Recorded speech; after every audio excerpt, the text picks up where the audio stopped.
আউযু বিল্লাহি মিনাশ শাইতানির রাজিম। বিসমিল্লাহির রহমানির রহিম। ইসলাম শান্তি ও সম্প্রীতির ধর্ম। রাসূলুল্লাহ সাল্লাল্লাহু আলাইহি ওয়াসাল্লাম বলেন, সকল সৃষ্টি আল্লাহর পরিবারের ন্যায়।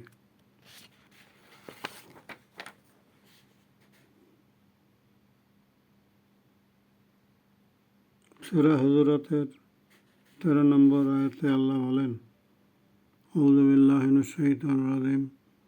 বিসমিল্লাহির রহমানির রহিম।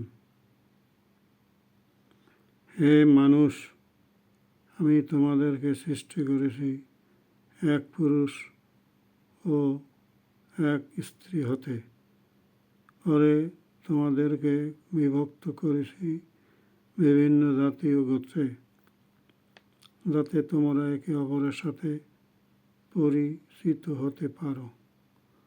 তোমাদের মধ্যে আল্লাহর নিকট সে ব্যক্তি অধিক মর্যাদা সম্পন্ন যে অধিক মুত্তাকী।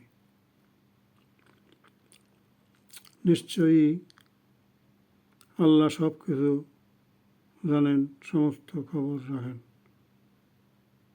সূরা হুজুরাতের 13 নম্বর আয়াত। রাসূলুল্লাহ সাল্লাল্লাহু আলাইহি ওয়াসাল্লাম বলেন,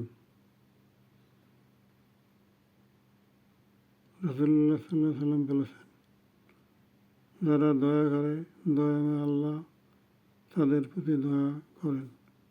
তোমরা পৃথিবীবাসীদের প্রতি দয়া করো, তাহলে আকাশবাসী তোমাদের প্রতি দয়া করবেন। এই হাদিসটি তিরমিজি ও আবু দাউদ শরীফ থেকে নেওয়া হয়েছে।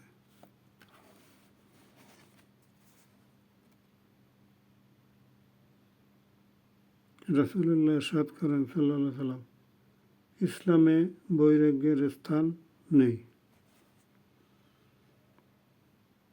আল কোরআনে ইরশাদ হয়েছে, আমি জিন ও ইনসানকে শুধু ইবাদতের জন্যই সৃষ্টি করেছি। সূরা যারিয়াত আয়াত নম্বর 56।